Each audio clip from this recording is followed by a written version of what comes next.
आम्हाला दिलेली त्याच्या अगोदरच आमचं घर तोडलं, आम्हाला घर केलं. आम्ही कुठं जायचं आता, रोडवर झोपायचं का आम्ही आता?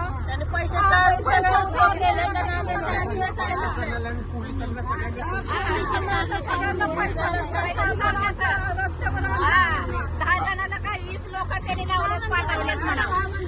लेकरं बाळा लहान लहान काही करायची.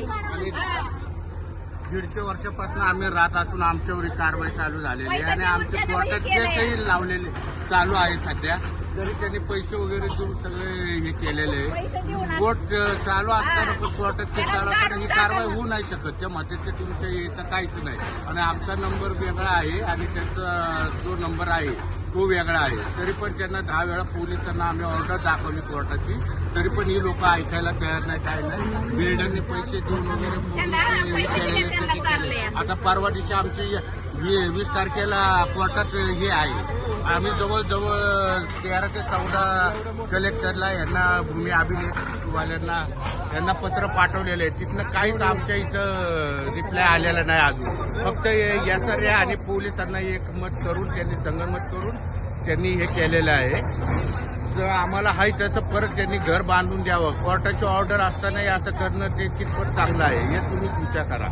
बघा आता या पोरीचं लग्न आहे आता या पुढच्या या 10-12 दिवसात. तरी पण त्यांना 10 वेळा सांगून सुद्धा ती लोक आमच्या विरुद्ध आमच्या हे बघा त्यांना बोलायला पण जमाना काय नाही. इथं कारवाई चालू आहे सगळी.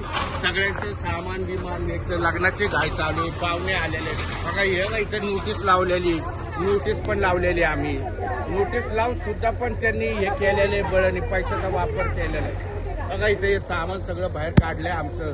आता आम्ही लोकांनी जायचं कुठं? आम्ही मातंग समाजाचे आणि ते बोलले त्यांचा सर्वे नंबर पण वेगळा आहे आणि आमचा. आणि सगळं पहिली गोष्ट बिल्डरचीच इथं जागा नाही. बिल्डरची जागा दुसरीकडे आहे. ते आम्ही सगळं कोर्टात सादर करणार होतो पण हे सगळं त्यांनी आधीच हे केलं. आता 20 तारखेच्या आम्हाला परवा दिवशी एप्रिलमध्ये आमची तारीख आहे. पहिली 1 तारीख झालेली तर ते तिथं सादर करायच्याच पहिले त्यांनी सगळं हे केलेलं आहे. आमचं उद्ध्वस्त केलेलं आहे. हे सगळं असं